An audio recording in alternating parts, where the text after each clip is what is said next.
तो कहानी शुरू 6 अगस्त 1897 से होती है। हमें टीमे टेड नाम की एक खाली शिप दिखाई जाती है जिसमें कोई भी नहीं था। जब शिप किनारे पर पहुंचती है तो पुलिस जब उसकी छानबीन करने आती है तो उन्हें भी वहां पर कुछ नहीं मिला था। तभी हैरान थे कि आखिर खाली शिप ऐसे दूसरे शहर में कैसे आ गई। कभी छानबीन करते हुए पुलिस को एक डायरी मिलती है जो कि इस शिप के कैप्टन की थी, जिसमें ये लिखा था कि अगर उस चीज की नजर इंसानों पर पड़ गई तो वो इस शिप की तरह सभी लोगों को बर्बाद कर देगी। ये पढ़कर जब वो शिप की खराब हालत को देखते हैं तो घबरा जाते हैं। इसके बाद हमें कहानी 3 हफ्ते पहले की दिखाई जाती है। अब यहाँ से हमें पता चलेगा कि आखिर उस शिप के साथ हुआ क्या था। हम उसी डी में टेड नाम के शिप को देखते हैं जिसका कैप्टन शिप में कुछ कार्गो सामान को लोड करवा रहा था। सामान क्योंकि ज्यादा था इसलिए उन्हें कुछ और लोगों की जरूरत थी। तभी उनकी मुलाकात यहाँ पर क्लेमेंस नाम के एक आदमी से होती है जो कि पेशे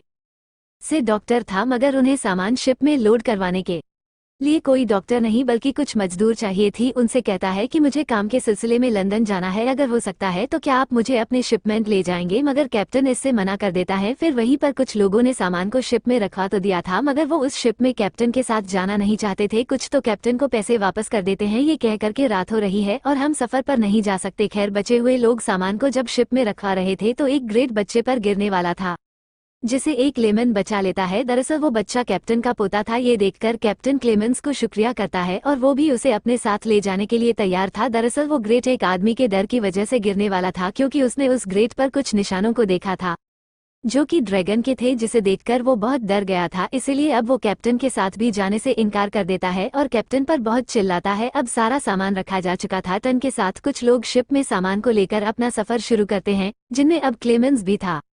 जब उस शिप पर जाते हुए लोगों की नजर पड़ते हैं तो वो डरकर कहते हैं गॉड इनकी हिफाजत करेगा। ये शिप के अंदर कैप्टन का पोता क्लेम मीन्स को अपना सारा शिप दिखा रहा था और कैप्टन वो अपने डायरी लिखना शुरू करते हैं जो वो अक्सर अपने सफर के दौरान लिखा करते थे। वो अपना पहला ब्लॉक लिखते हैं कि हमारा सफर शुरू हो गया है, मेरे इस सफर को खत्म करने में 3 हफ्ते लगेंगे। आज हमारे सफर का पहला दिन है। तभी उनके पास टीम का एक आदमी आता है जिसका नाम वाचिक था, जिसको पता चलता है कि कैप्टन अब लंदन पहुंचने के बाद अपने सफर को हमेशा के लिए खत्म कर देंगे और वो अपने पोते को शहर में जाकर बड़ा करेंगे। यानी कि कैप्टन इस सफर के बाद रिटायरमेंट लेने वाले हैं और फिर वो इस शिप को वो जिद को चलाने के लिए सौंप देंगे। ये सुनकर वो जी खुश था पर थोड़ा दुखी भी। अगले दिन कैप्टन सभी वर्कर्स को उनकी तनख्वाह बता रहे थे, मगर क्लेमेंस कहता है नहीं, मुझे कोई दिन हुआ नहीं चाहिए। तभी इसी दौरान वो अजीब सी आवाजों को सुनते हैं। जब वो चेक करने चाहते हैं तो उधर उन्हें कोई भी नहीं मिलता। अचानक से सुमंत में तूफान आ जाता है। इनके शिप एक लहर से टकराती हैं। तभी जो सामान्य लेकर जा रहे थे तभी एक रेट बॉक्स नीचे गिर जाता है जिसमें इन्हें बहुत सारे मिट्टी मिली थी। पर उस मिट्टी के अंदर इन्हें एक लड़की भी मिलती है, जिस पर वो चेक कहता है कि मुझे तो लगता है इस लड़की को जानबूझकर किसी ने हमारे बीच भेजा है। ये हमारे लिए खतरा हो सकती है, हमें इसे मार देना चाहिए।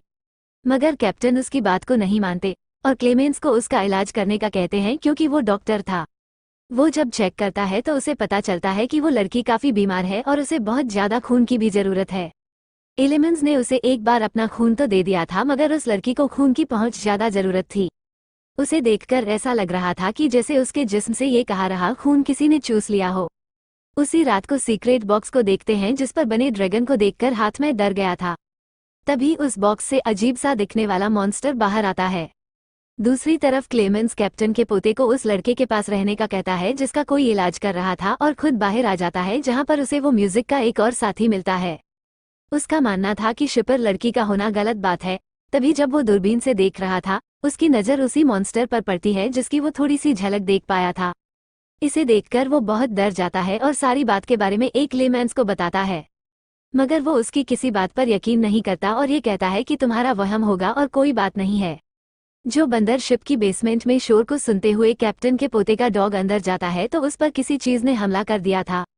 थोड़ी देर बाद जो वहां पर एक वर्कर जानवरों को खाना देने आया था तो उस सभी जानवर उसे मरे हुए मिलते हैं। ये देखकर सभी घबरा गए थे। कैप्टन कहते हैं देखो, ये जिसने भी किया है खुद ही सामने आ जाए, क्योंकि कैप्टन अपने ही वर्कर्स पर शक कर रहे थे। मगर उनके वर्कर्स इन सब का इल्जाम लेमेंस और उस पे होश लड़की पर लगाते हैं। कैप्टन कहते हैं कि नहीं, ऐसा कुछ नहीं कर सकते। जो वो जानवरों को गौर से देखते हैं तो कैप्टन को पता चलता है कि इनकी इन्फेक्शन के फैलने की वजह से हुई है। इसलिए वो अब सभी मरे हुए जानवरों को पानी में फेंकने का हुक्म देते हैं। जिसके बाद इसी तरह आहिस्ता उनका सफर 2 हफ्तों तक गुजर गया था, मगर अभी भी इनको अपनी मंजिल तक जाने में 2 हफ्ते और बाकी थे। लेकिन अभी तक वो बेहोश लड़की ठीक नहीं हुई थी।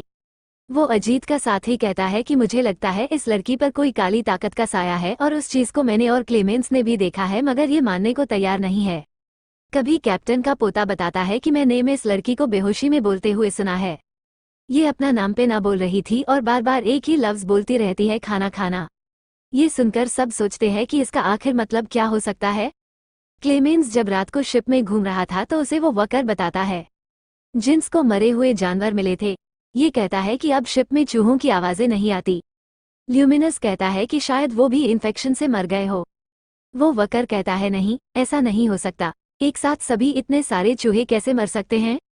जरूर कोई चीज है जिसने पहले सभी जानवरों को खत्म किया और फिर चूहों को। कोई तो खतरनाक चीज है जो हम सबके लिए ठीक नहीं है।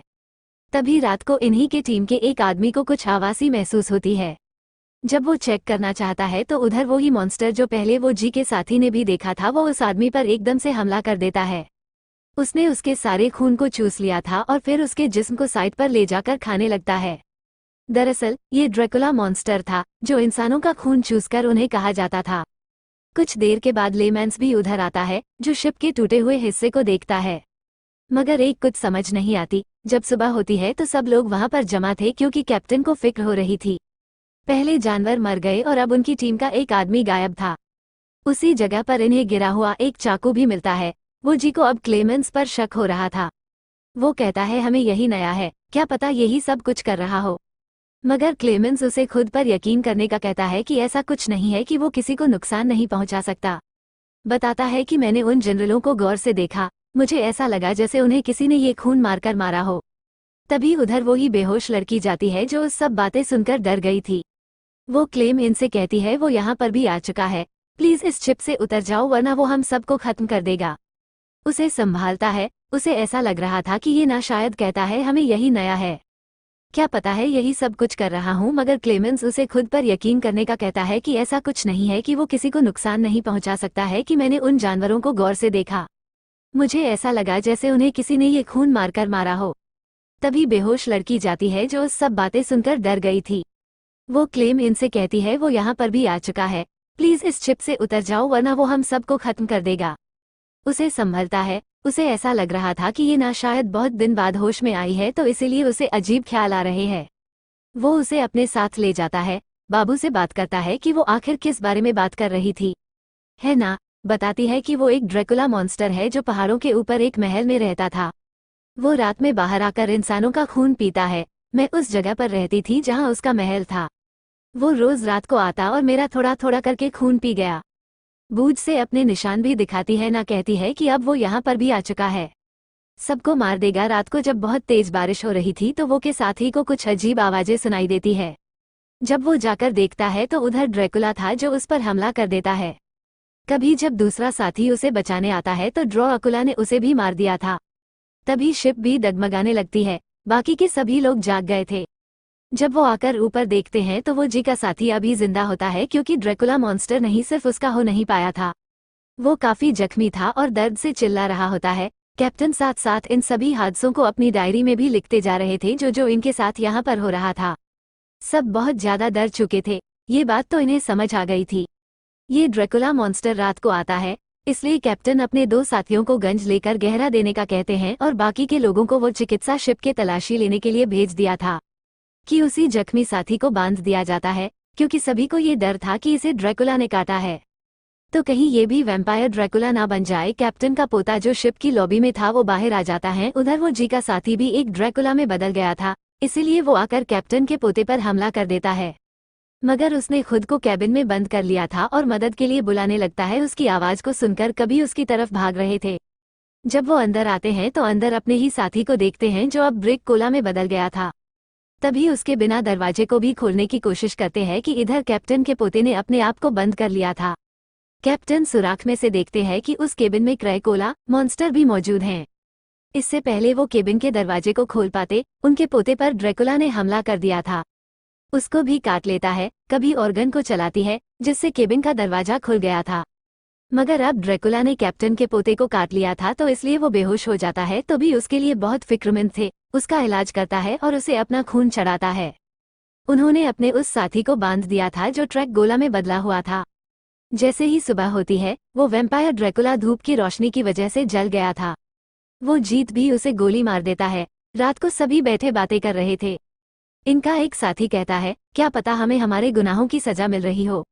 अगले मीन्स कहता है, नहीं ऐसा कुछ नहीं है, मुझे तो यही फिक्र है जैसे हमारा एक साथी ड्रग कोला के काटने से ही ड्रैकुला में बदल गया। क्या पता है कैप्टन के पोते के साथ भी ये सब हो। वो जी कहता है, तुम्हारे कहने का मतलब क्या है? हमें उसे मार देना चाहिए। वो कहता है, नहीं, हमें कोई तो हल ढूंढना होगा कि हम उसे बचा सके। वो बन्ना के साथ जाकर सभी ग्रेड्स को चेक करता है तो मिल गया था, मगर उसमें बोला नहीं था क्योंकि वो तो अपने शिकार पर था। वो कैप्टन की एक और साथी को मार देता है जो डर की वजह से यहाँ से एक छोटी कश्ती लेकर भाग रहा था। सुबह होती है तो कैप्टन को पता चलता है कि उनके पोते की मौत हो गई है। वो इस बात पर बहुत दुखी थे। जब उनके पोते की लाश को पानी में फेंकने ही वाले थे तभी कैप्टन अपने पोते को हिलता हुआ देखते हैं। जब वो उसके पास जाकर उसका मुंह खोलते हैं तो वो भी अब ड्रैकुला में बदल गया था, मगर धूप की वजह से जलने लगता है। ये देखकर सभी उसे पानी में फेंक देते हैं, जिससे अब उसकी भी मौत हो गई थी। कैप्टन अपने पोते की मौत की वजह से बहुत ज्यादा दुखी थे, इसलिए जब उन्हें आराम करने भेज देते हैं फिर बैठकर आपस में बात करते हैं। इसलिए मीन्स और बाकी के बचे हुए साथी ये प्लान बनाते हैं। वो ड्रैकुला को अपने जाल में फंसाएंगे क्योंकि इतनी आसानी से वो उसे पकड़ नहीं सकते, मगर अब वो इस चिप के साथ ही उसे पानी में डूब आने वाले थे। जब ये सारी बात जाकर क्लेमेंस कैप्टन को बताता है तो वो कहते हैं, नहीं, तुम ऐसा नहीं कर सकते क्योंकि उस ड्रेस को लव एम्पायर ने मुझसे वादा किया है कि वो मेरे पोते को वापस जरूर करेगा। यहीं पर है ना कहती है, नहीं, ऐसा नहीं हो सकता क्योंकि मैं इन सब के बारे में एक जानती हूँ। ड्रैकुला हमारी ऐसी चीजों को लेकर पागल करता है जो हमें बहुत प्यारी होती हैं। उसने मुझे भी इसी तरह अपने जाल में फंसाकर एक बॉक्स में कैद कर दिया और फिर आहिस्ता आहिस्ता मेरा खून पीने लगा। उसकी इस बात को समझ गए थे, इसलिए अब वो आखिरी बार इस चिप को खुद चलाने का फैसला करते हैं क्योंकि जिसके लिए वह जीना चाहते थे वो तो अब इस दुनिया में नहीं तो इसीलिए उन्हें अपनी जान की भी कोई परवाह नहीं थी। रात हो चुकी थी। कभी ने ड्रग कोला के लिए जाल बिछा दिया था मगर उसे पकड़ पाना आसान नहीं था, इसलिए एकदम वो इनके एक साथी पर आकर हमला कर देता है। फिर वो चैक पर हमला करता है जिससे वो काफी जख्मी हो चुका था, इसलिए जल्दी जल्दी शिप में सुराग करने लगता है। मगर ड्रैकुला ने ये भी मार दिया था, जिसके बाद वो कैप्टन पर भी हमला करके उन्हें भी मार देता है। मरते हुए कैप्टन लेमैन्स को अपनी डायरी के बारे में बताते हैं। वो कहते हैं कि दुनिया को इस चीज के बारे में बताना तुम्हारे साथ क्या हुआ और सब सच है। क्लेमेंस को अब गुस्सा आ गया था। वो चिल्लाता है, वो ड्रैकुला से कहता है कि तुम कोई गॉड नहीं हो जो ऐसे लोगों को मार दोगे। तभी वो क्लेम इस पर भी आकर हमला करता है, मगर रहना नहीं आकर ड्रैकुला को गोली मार दी थी, लेकिन अब ड्रैकुला अन्ना को भी मारने वाला था। जब क्लेम मनसा कर उसे बचाता है तो ड्रैकुला ने उसे पकड़ लिया था और उसे मारने ही वाला था। तभी क्लेमेंस उससे कहता है, तुम्हें क्या लगता है मैं डरता हूँ तुमसे? मैं नहीं डरता। वो कोला निकले मीन्स की गर्दन को पकड़कर ऊपर उठा लिया था और कहता है कि अब तुम जरूर डरोगे कभी, है ना? बड़ी सी रस्सी को काट देती है, जिस वजह से ड्रैकुला एक लकड़ी के पोल के नीचे दब गया था। अन्ना और क्लेम में दोनों पानी में छलांग लगा देते हैं और फिर यहीं से कहानी शुरू वाले इस 3 से आकर मिल जाती है। जैसा कि हमने देखा था, इंटीमेट शेफाली किनारे पर पहुंच जाता है। इसे देखकर सभी हैरान थे, तो अब यहाँ पर आपको सारी कहानी समझ आ गई होगी। ये उस चिप के साथ आखिर हुआ क्या था। अब ड्रैकुला भी वहां से भाग